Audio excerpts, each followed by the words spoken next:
Hello everyone, this is Neelu Yadav and welcome back to your YouTube channel learners craze. जैसे कि हम series कर रहे हैं DSSS KVS और NVS के प्रीवियस ईयर क्वेश्चन की। तो हमारे जो क्वेश्चन हैं एंशियंट हिस्ट्री के ख़त्म हो गए हैं। अब हम स्टार्ट करेंगे मिडाइवल हिस्ट्री। तो देखते हैं फर्स्ट क्वेश्चन इसका। राजा जयपाल और मोहम्मद गजनी के बीच पेशावर का युद्ध किस वर्ष में लड़ा गया? ऑप्शन में है 1512, 1001, 1758 या 1205। तो इसका आंसर होगा बी, यानी कि 1001। राजा जयपाल और मोहम्मद गजनी के बीच पेशावर का युद्ध 1001 ईस्वी में लड़ा गया, जिसमें जयपाल की हार हुई, उसे पकड़ लिया गया। परिणाम स्वरूप हार के अपमान के कारण जयपाल ने आत्मदाह कर लिया। नेक्स्ट क्वेश्चन है, तराइन का प्रथम युद्ध मोहम्मद गौरी और निम्नलिखित में से किस भारतीय राजा के बीच में लड़ा गया? ऑप्शन में है देववर्मन, राजा यशोविग्रह, पृथ्वीराज चौहान, राजा उदय सिंह। ये PRT में आया है 2022 में, तो इसका राइट आंसर हो जाएगा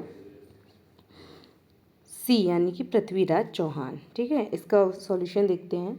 मोहम्मद गौरी का असली नाम शहाबुद्दीन उर्फ मुइजुद्दीन मोहम्मद गौरी था। उसने 1775 में मुल्तान के विरुद्ध आक्रमण किया। उसने दो महत्वपूर्ण लड़ाइयाँ लड़ी।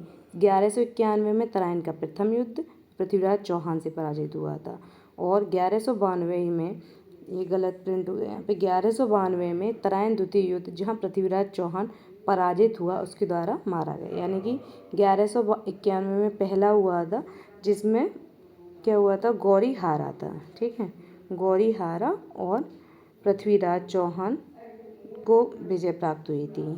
और दूसरा हुआ था 1192 में, उसमें पृथ्वीराज चौहान हार गया था और गौरी जीत गया था। ठीक है, सॉल्यूशन पे आते हैं, नेक्स्ट क्वेश्चन पे आते हैं। 88 क्वेश्चन, महमूद गजनवी ने डैश में अपने पहले आक्रमण में हिंदुस्तानी राजतंत्र पर हमला करते हुए जयपाल को पराजित किया? ऑप्शन में 1001 ईसा पूर्व, 1011 ईसा पूर्व या 1008 या फिर 1006। तो इसका राइट आंसर होगा 1001। ठीक है, इसका सॉल्यूशन देखते हैं। महमूद गजनी का शासक था, जिसने 998 ईस्वी से 1030 ईस्वी तक शासन किया। महमूद गजनवी ने भारत पर 17 बार आक्रमण किया था। उसके आक्रमण का मुख्य कारण था भारत की संपत्ति को लूटना। इसने 1001 में स्वतंत्र हिंदुस्तानी राजतंत्र के सीमांत प्रदेशों के राजा जयपाल के विरुद्ध युद्ध किया, जिसमें जयपाल की पराजय हुई थी। नेक्स्ट क्वेश्चन, दिल्ली की सुरक्षा प्राचीर में निम्न में से कौन सा इब्न बतूता के द्वारा सबसे उत्तम दरवाज़ा बताया गया? ऑप्शन में है मांडवी दरवाज़ा, गोल दरवाज़ा, बदायूं दरवाज़ा या दिल्ली दरवाज़ा। तो इसका राइट आंसर हो जाएगा बदायूं दरवाज़ा। दिल्ली की सुरक्षा प्राचीर में बदायूं दरवाज़ा को इब्न बतूता के द्वारा सबसे उत्तम दरवाज़ा बताया गया। और इब्न बतूता कहाँ का था? ये मोरक्को देश का था, जो भारत में घूमने आया था, और इसकी एक रचना है, उसका नाम है रेहला। ठीक है, पूछी जाती है काफ़ी। नेक्स्ट क्वेश्चन, दिल्ली सल्तनत के वंशों को कालानुक्रम यानी कि उनके टाइम के अकॉर्डिंग व्यवस्थित करें। पहले ऑप्शन में दिए हैं तुगलक वंश, गुलाम वंश, खिलजी वंश या लोधी वंश। तो इसके कूट दिए गए हैं। तो पहले था गुलाम वंश। ठीक है, तो पहले दूसरा हो जाएगा। तो ये वाले तो B और C तो हट ही गए। फिर उसके बाद में आया था गुलाम वंश के बाद में खिलजी वंश। तो 3 पे, तो 2 3 1 4, यानी ए वाला सही होगा। यानी पहले आया था गुलाम वंश, फिर खिलजी वंश, फिर तुगलक वंश, फिर लोधी वंश। नेक्स्ट है, दिल्ली के हौज खास क्षेत्र में चोर मीनार द्वारा बनाई गई थी। यानी किसके द्वारा चोर मीनार बनाई गई थी? तो ऑप्शन में अलाउद्दीन खिलजी, औरंगजेब, फिरोज शाह तुगलक या अकबर के द्वारा बनाई गई थी। तो इसका जो राइट आंसर होगा वो होगा कि चोर मीनार या टावर ऑफ थीव्स 13वीं शताब्दी में बनाई गई थी अलाउद्दीन खिलजी के द्वारा। ठीक है, चोरी करने वालों को सजा देने के लिए इस मीनार का इस्तेमाल किया जाता था। नेक्स्ट क्वेश्चन, निम्नलिखित में से कौन से दो राजवंश थे जो खिलजी वंश से पहले थे? गुलाम एवं लोधी वंश, सैयद एवं लोधी वंश, गुलाम एवं तुगलक वंश या फिर तुगलक एवं लोधी वंश। तो इसमें बोला है कि कौन से खिलजी वंश से पहले थे। जैसे हमें पता है कि अभी हमने सीरियल लगाया था कि पहले था गुलाम के बाद में खिलजी आया था।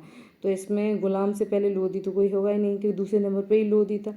तो उससे सॉरी दूसरे नंबर पे ही खिलजी वंश था, तो उससे पहले दो तो हो ही नहीं सकते और ऑप्शन में से कोई भी नहीं, तो कोई भी ऑप्शन इनमें से सही नहीं बैठता है, क्योंकि इनका सीरियल है गुलाम वंश, फिर खिलजी वंश, फिर तुगलक वंश, सैयद वंश, फिर लोधी वंश। तो ऑप्शन में कोई बैठेंगे, क्योंकि 5 से 5 में से दूसरे नंबर पे खुद खिलजी वंश है, तो उससे पहले दो कहाँ से पॉसिबल हो जाएंगे। नेक्स्ट क्वेश्चन, खिलजी वंश के ठीक बाद दिल्ली पर किस वंश का शासन था? यानी खिलजी के बाद कौन आया? पहले आया था गुलाम, फिर उसके बाद खिलजी, फिर आए थे तीसरे नंबर पर तुगलक वंश। ठीक है, तो इसका राइट आंसर हो जाएगा ए। 1206 से 1526 यानी कि 2 बार आया है। देखिए 1206 से 1526 ईस्वी तक भारत पर शासन करने वाले 5 वंश दिए गए हैं। ये गुलाम वंश, खिलजी वंश, तुगलक वंश, सैयद वंश, लोधी वंश। यानी कि ये क्वेश्चन इन वंशों से कितनी बार रिपीट हुआ है। नेक्स्ट क्वेश्चन है, दिल्ली के उस सुल्तान का नाम बताइए जिसने अपनी राजधानी दिल्ली से देवगिरी स्थानांतरित की थी। मोहम्मद बिन तुगलक, कुतुबुद्दीन ऐबक, अलाउद्दीन खिलजी या फिर इब्राहिम लोधी। तो इसका राइट आंसर हो जाएगा ए, यानी कि मोहम्मद बिन तुगलक ने दिल्ली से देवगिरी स्थानांतरित की थी। दिल्ली के सुल्तान मोहम्मद बिन तुगलक ने 1327 में दिल्ली से अपनी राजधानी देवगिरी स्थानांतरित की तथा देवगिरी का नाम बदल के दौलताबाद रखा था।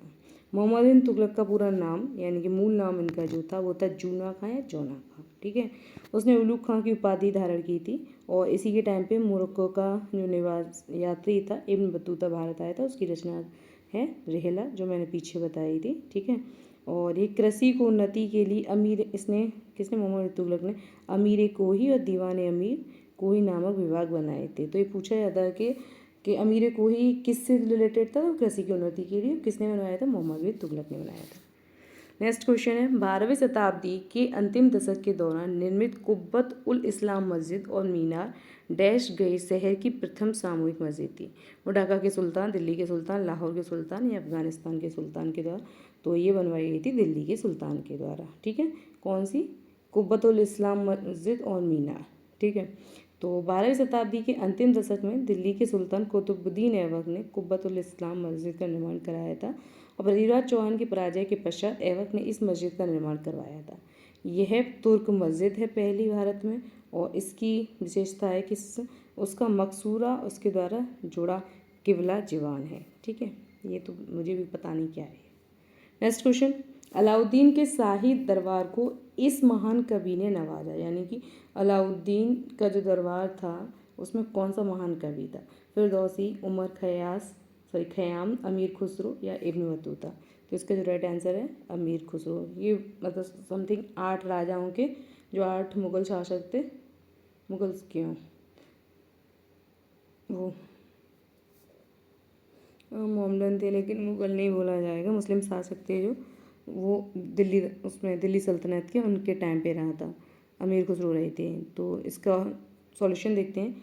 हिंदी खड़ी बोली के जनक तथा प्रसिद्ध शायर एवं गायक साहित्यकार अमीर खुसरो, इनका जन्म पटियाली में लोग बताते हैं। अलाउद्दीन खिलजी के शाही दरबार के महान कवि थे और अलाउद्दीन सहित इन्होंने 7 सुल्तानों का शासनकाल देखा था।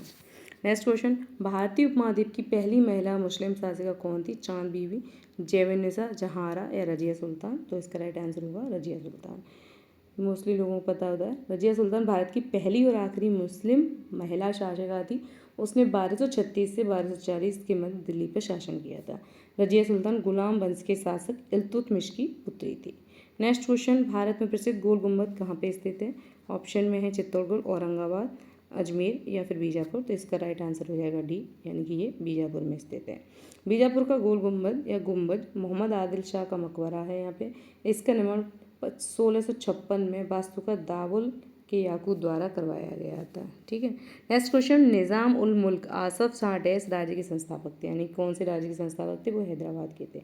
निज़ाम उल मुल्क आसफ शाह ने हैदराबाद राज्य 1724 ईस्वी तथा आसफ जाही वंश की स्थापना की थी। यह मुगल सम्राट के अधीन दक्कन का वायसराय था। मुगल बादशाह मोहम्मद शाह ने चिनकिलिस खां यानी कि निज़ाम मुल्क को दक्कन के 6 सूत्रों की सूबेदारी सौंपी थी, जिसका मुख्यालय औरंगाबाद था। नेक्स्ट क्वेश्चन, अजमेर में किस सूफी संत की दरगाह है? ऑप्शन में सलीम चिश्ती, मोइनुद्दीन चिश्ती, बाबा फरीद या हजरत निज़ामुद्दीन। तो राइट आंसर होगा मोइनुद्दीन चिश्ती। यानी मोइनुद्दीन चिश्ती की जो दरगाह है वो अजमेर में है। नेक्स्ट क्वेश्चन पे आते हैं। औरंगजेब की मृत्यु किस वर्ष में हुई थी? ऑप्शन 1707, 1705, 1710 या 1712। तो इसका जो राइट आंसर है वो है 1707। औरंगजेब छठवां और व्यापक रूप से अंतिम प्रभावशाली मुगल सम्राट माना जाता है। इसकी 88 वर्ष की उम्र में 1707 ईस्वी में अहमदनगर में मृत्यु हो गई थी। इसकी इच्छा के अनुसार इसे इसके जो आध्यात्मिक गुरु थे फ़कीर बुरहानुद्दीन की दरगाह के पास दफनाया गया था और इसकी कब्र है औरंगाबाद जिले के खुलदाबाद गांव में। नेक्स्ट क्वेश्चन, किस वर्ष में बाबर ने भारत में मुगल साम्राज्य की स्थापना की थी? ऑप्शन 1526, 1512, 1504 या 1517। तो 1526 में की थी, पानीपत के प्रथम युद्ध में इब्राहिम लोदी को पराजित करके। ओके। नेक्स्ट क्वेश्चन, जहांगीर की राजसी उपाधि किस मुगल सम्राट द्वारा अपनाई गई थी? तो नेक्स्ट मतलब इसमें उपाधि थी, जहांगीर नाम नहीं था, तो कौन सा इसका जो मूल नाम था एक तरीके से कहा जाए तो जहांगीर का मूल नाम नूर उद्दीन मोहम्मद सलीम, शहाब उद्दीन मोहम्मद खुर्रम, जलाल उद्दीन मोहम्मद, मोइनुद्दीन मोहम्मद। तो इसका जो मूल नाम था वो था नूर उद्दीन मोहम्मद सलीम और खुर्रम तो शाहजहाँ की उपाधि थी। ठीक है, शाहजहाँ की खुर्रम उपाधि थी। और आई थिंक मोहम्मद जलालुद्दीन मोहम्मद उसकी थी अकबर की और मोइनुद्दीन मोहम्मद औरंगजेब की। नेक्स्ट क्वेश्चन पे आते हैं। राणा अमर सिंह फर्स्ट और जहांगीर के बीच शांति संधि वर्ष कौन सी वर्ष में हस्ताक्षरित हुई थी? ऑप्शन 1605, 1620, 1610 या 1615। तो ये 1615 में हुई थी। 5 फरवरी 1615 को जहांगीर और अमर सिंह के बीच में मुगल मेवाड़ संधि पर हस्ताक्षर हुए थे। ठीक है, और अमर सिंह का शासन 1597 से 1620 तक था। संधि का प्रस्ताव मेवाड़ की ओर से हरिदास झाला और शुभकर्ण ने प्रस्तुत किया था। नेक्स्ट क्वेश्चन, पहले मुगल शासक कौन थे? शाहजहाँ, हुमायूं, बाबर और अकबर। तो 90% लोगों को पता होता बाबर ने ही मुगल साम्राज्य की नींव रखी थी। बाबर भारत आने वाला पहला मुगल सम्राट था। इसका पूरा नाम जहीरुद्दीन मोहम्मद बाबर था। इसने 21 अप्रैल 1526 में पानीपत का प्रथम युद्ध में इब्राहिम लोदी को पराजित किया था और खानवा का युद्ध 1527 में बाबर और राणा सांगा के मध्य हुआ था। ठीक है, बाबर विजयी रहा था और गाजी की उपाधि धारण की थी। तो जो खानवा का युद्ध था वहाँ से इसने गाजी की उपाधि धारण की थी और जो सम्राट बना था तो वे इब्राहिम लोदी को पानीपत के प्रथम युद्ध में हराने के बाद है 21 अप्रैल 1526।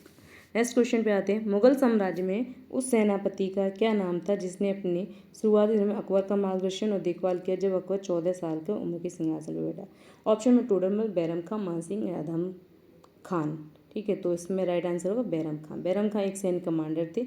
मुगल सम्राट हुमायूं के पुत्र अकबर का संरक्षण किया था उन्होंने। 14 वर्ष की उम्र में गद्दी पर बैठा बैरम खां ने अकबर के साम्राज्य विस्तार में सहायता की थी। ठीक है, और जो टोडरमल थे ये इनके दरबार में थे। मान सिंह तो शायद इनके यानी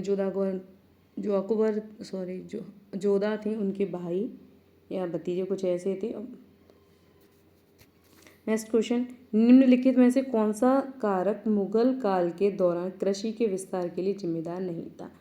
फर्स्ट है किसानों की गतिशीलता, भूमि की बहुतायत, वर्षा आधारित कृषि, उपलब्ध श्रम। तो इसका जो राइट आंसर है वर्षा आधारित कृषि।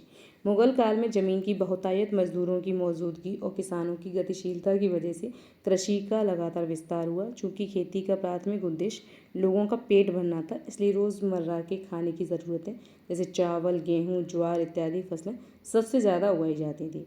जिन इलाकों में प्रतिवर्ष 40 इंच या उससे ज़्यादा बारिश होती थी वहाँ चावल की खेती होती थी। कम बारिश वाले इलाकों में क्रमशः गेहूँ व ज्वार बाजरे की खेती ज़्यादा प्रचलित थी। ठीक है, तो वर्ष आधारित कृषि का विस्तार ज़्यादा जिम्मेदार नहीं थी इसके लिए। नेक्स्ट क्वेश्चन, मुगल दरबार में सुलेखकों को प्रदान की जाने वाली स्वर्ण कलम उपाधि को क्या कहा जाता था? ठीक है, ऑप्शन में अमरिन कलम, जारिन कलम, रोशन कलम या कामतारिन। तो इसका होगा जारिन कलम या जरी कलम। ठीक है, जरी कलम या जारिन कलम के नाम से उपाधि दी जाती थी। तो इसका सॉल्यूशन देखते हैं। अकबर के दरबार में सबसे अच्छे सुलेखकों में मोहम्मद हुसैन थे। एक अपने अक्षरों को पूरी तरह से आनुपातिक वक्रता की मान्यता में जरी कलम की या जारिन का गोल्डन पेन की उपाधि से सम्मानित किया गया था। मुगल बादशाह जहांगीर द्वारा अब्द अल रहीम को यानी एम्बर पेन या अम्बरिन कलम की उपाधि दी थी। तो जहांगीर के द्वारा दी गई थी अब्द अल रहीम को अम्बरिन कलम की, और अकबर के दरबार में जरी कलम की दी थी। किसको दी थी? हुसैन को, मोहम्मद हुसैन। नेक्स्ट क्वेश्चन, किस राजपूत वंश ने अकबर के आगे आत्मसमर्पण नहीं किया? ऑप्शन में परमार, राठौर, प्रतिहार या सिसोदिया। तो इसका राइट आंसर होगा सिसोदिया। सन 1556 में, 500 नहीं 1556 में जिस गोहिल वंश की 556 में ही होगा, 556 में गोहिल वंश की स्थापना हुई, बाद में वही गहलोत वंश बना। इसके बाद यह सिसोदिया राजवंश से जाना गया। ठीक है, तो यही इन्होंने समर्पण नहीं किया था। पानीपत की प्रथम लड़ाई किसके बीच हुई थी? पीछे देखा था हमने, बाबर और इब्राहिम लोदी के बीच में। मुगल वंश का संस्थापक बाबर था। पानीपत का प्रथम युद्ध हुआ था 21 अप्रैल 1526 को इब्राहिम लोदी और बाबर के बीच में, और ये बाबर जीते थे। उन्होंने अपनी आत्मकथा बाबरनामा की रचना की थी। फारसी भाषा में अब्दुल रहीम खान खाना ने किया था, यानी कि बाबरनामा की रचना। बाबर की मृत्यु के बाद इसका उत्तराधिकारी हुमायूं हुआ था। नेक्स्ट क्वेश्चन, मुगल काल में चित्रकारी किसके शासन काल में अपने शिखर पर थी? तो ऑप्शन में जहांगीर, शाहजहाँ, औरंगजेब और अकबर। तो इसका जो राइट आंसर होगा वो हो जाएगा ए, यानी जहांगीर का शासन 1605 से 27 तक चला था। शासनकाल मुगल चित्रकला का स्वर्ण युग बोला जाता है। अगर स्थापत्य की बात आ जाए तो स्थापत्य में शाहजहाँ के काल को स्वर्ण काल बोला जाता है। इनके जो सबश्रेष्ठ चित्रकार थे वो थे उस्ताद मंसूर तथा अब्दुल हसन।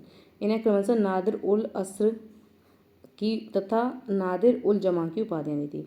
नादिर उल अस्र की जो उपाधि थी वो थी उस्ताद मंसूर की, और अबुल हसन की थी नादिर उल जमा। ठीक, तो अभी आज के लिए क्वेश्चन इतने ही। आगे के क्वेश्चन कल करेंगे, फिर उसके बाद में मॉडर्न हिस्ट्री को करेंगे। ठीक है, तो आज के लिए इतना ही। Thank you very much, bye bye.